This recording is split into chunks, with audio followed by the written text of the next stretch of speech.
Akibat ulah Song Ah di toilet, mereka akhirnya dihukum oleh gurunya dengan menyapu halaman sekolah dan juga membuang sampah yang ada di kelas. Tentu saja hal ini membuat Gyeongyu kesal. Namun Song Ah justru merasa senang. Menurutnya, ini akan lebih baik daripada harus mati di tangan hantu air. Terlihat hantu api sedang mengamati anak-anak yang sedang merokok di halaman belakang sekolah. Mendengar suara anjing, Song Ah pun berlari untuk mematikan puntung rokok yang dibuang siswa itu. Song Ah menyadari bahwa ada roh hantu api di sana. Lalu Song Ah menyuruh mereka untuk pergi dengan alasan bahwa Song Ah akan menyelesaikan semua tugas mereka. Ternyata Gyeongyu ada di sana dan mengintip dari balik dinding. Dia mengatakan bahwa Song Ah memang anak yang aneh dan roh api masih mengamati mereka. Di kuil rumah, Song Ah berbicara dengan sang ibu, di mana ibunya mengingatkan Song Ah bahwasanya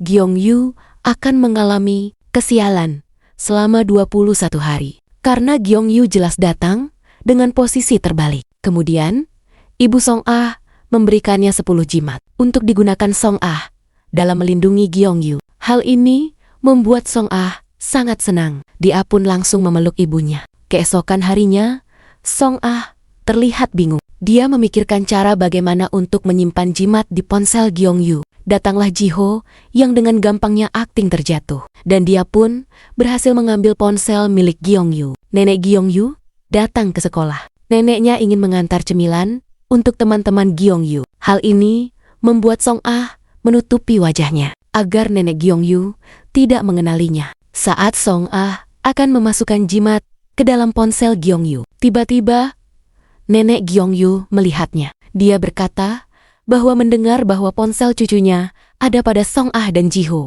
Neneknya pun menghampiri mereka dan mengatakan jika ponsel itu benar milik cucunya. Karena adanya bunga kuning lukisan di ponsel tersebut, nenek Gyeongyu pun mengajak mereka untuk pulang bersama. Di tengah perjalanan, nenek Gyeongyu merasakan kesakitan. Namun dia berkata baik-baik saja. Kemudian datanglah Gyeongyu. Dia nampak bingung. Ada Song Ah dan Jiho. Neneknya pun memberitahukan jika ponsel Gyeongyu ditemukan oleh mereka.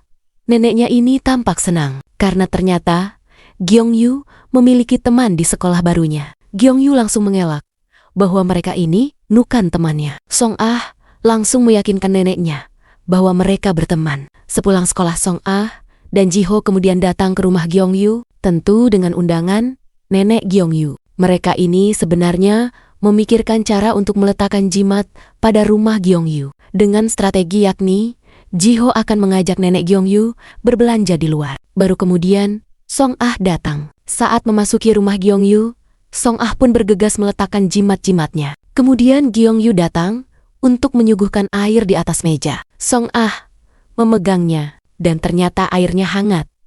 Gyeongyu mencoba mengambil gelas untuk menukarnya. Dan akhirnya terjadilah perebutan air tersebut hingga air tersebut tumpah. Song Ah pun berbalik badan mendekati Gyeongyu. Ini membuat Gyeongyu salah tingkah. Song Ah terus mendekatkan badannya. Ternyata dia hendak mengambil tisu yang ada di meja di belakang Gyeongyu. Karena kaget, Gyeongyu langsung mendorong Song Ah dan berdiri. Ternyata Jiho dan juga nenek sudah tiba di rumah. Nenek langsung memasak dan menyajikan makanan. Di meja makan, ternyata tidak sengaja menjadi pembahasan bahwasanya Gyeongyu dahulu dibuang orang tuanya. Untuk mencairkan suasana, Song Ah pun juga menceritakan bahwa dirinya juga merupakan anak angkat. Ini pasti membuat Jiho kaget, karena Song Ah tidak pernah menceritakan hal itu. Mereka tanpa sadar masuk ke dalam sebuah ruangan, yang ternyata itu adalah kamar Gyeongyu. Gyeongyu pun masuk ke kamar tersebut, dan Song Ah tidak sengaja menjatuhkan kotak. Kotak itu berisi segala barang kenangan Gyeongyu saat sebagai atlet memanah. Gyeongyu kemudian melihat tangan Song Ah yang tampak merah seperti berdarah. Padahal itu adalah jimat yang akan Song Ah simpan. Jiho pun langsung berakting kembali agar Gyeongyu tidak curiga. Sedangkan Song Ah berusaha menyelipkan jimat terakhirnya. Song Ah kemudian mendapatkan telepon. Neneknya mengatakan jika di kuil sudah banyak pasien Song Ah yang mengantri. Song Ah pun buru-buru pergi dan berpamitan. Namun, nenek Gyeongyu mengejarnya dan mengucapkan terima kasih kepada peri kecil. Song Ah terkejut dan bertanya dari mana nenek tahu jika dirinya ini adalah peri kecil. Namun karena terburu-buru Song Ah tidak sempat mendengar cerita nenek Gyeongyu. Keesokan harinya, Gyeongyu melihat neneknya yang sedang menyiapkan makanan untuk dibawanya. Saat Gyeongyu bertanya, nenek beralasan bahwa makanan itu untuk teman neneknya. Namun, Gyeongyu nampak tidak percaya dan mengikuti neneknya pergi. Ternyata neneknya pergi ke kuil peri kecil dan memberikan makanan kepada Song Ah. Song Ah pun dengan lahap memakan masakan nenek. Tiba-tiba, Gyeongyu datang dan langsung memarahi peri kecil. Dia menganggap bahwa peri kecil memanfaatkan neneknya untuk mendapatkan imbalan. Gyeongyu memaksa neneknya untuk pulang. Namun ternyata Song Ah terkejut melihat Gyeongyu yang datang penuh dengan api. Sepertinya takdir Gyeongyu akan meninggal dalam kebakaran. Sementara itu, di sekolahan tersebar berita bahwa Gyeongyu adalah seseorang yang pernah sengaja membakar sekolahnya dahulu. Mendengar itu, Gyeongyu pergi dan beralasan akan mendaur ulang sampah. Song Ah Jong datang menanyakan di mana Gyeongyu. Jiho memberitahu jika Gyeongyu berada di gudang. Hal ini membuat Song Ah teringat dengan roh hantu api di gudang. Dia pun bergegas lari menuju gudang belakang. Asap pun sudah terlihat dari gudang tersebut dan di dalam terlihat api sudah menyala besar. Gyeongyu berusaha meminta tolong, namun tidak ada yang mendengarnya. Hantu api itu pun datang. Ini membuat Gyeongyu teringat dengan temannya yang bernama Wina. Song Ah kemudian datang dan mencoba membuka pintu. Namun pintu itu terkunci.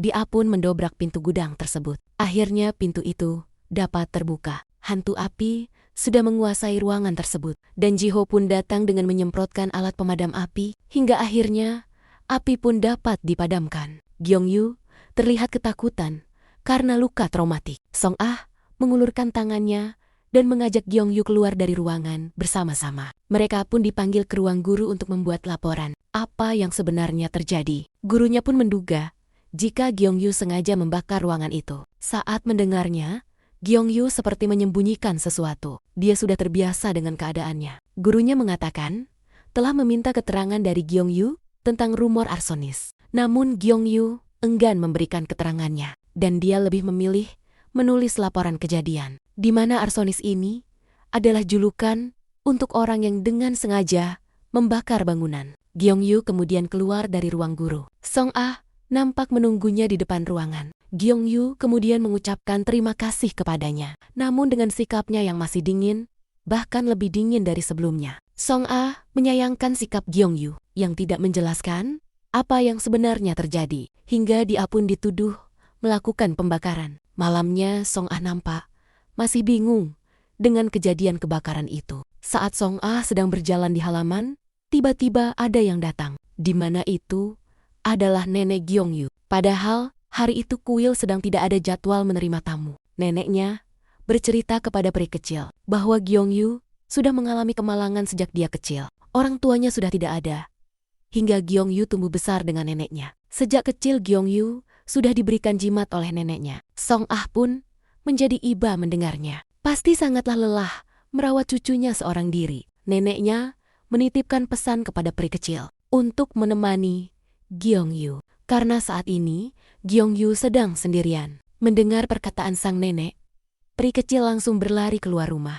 Dan ternyata nenek Gyeongyu sudah meninggal. Dan yang datang menemuinya adalah arwah nenek Gyeongyu. Terlihat Gyeongyu sudah berada di rumah duka. Dia terlihat meratapi hidupnya yang kini tanpa sang nenek. Peri kecil pun sampai di rumah duka. Sebelum dia masuk, peri kecil tak lupa memakai cadarnya terlebih dahulu. Setelah itu, dia langsung menghampiri Gyeongyu. Namun Gyeongyu seperti tidak suka dengan kedatangannya. Dia memintanya untuk pergi dari tempat itu. Peri kecil mengatakan dirinya datang untuk bertemu nenek Gyeongyu dan memenuhi permintaan terakhirnya, di mana dia tidak ingin melihat Gyeongyu sendirian.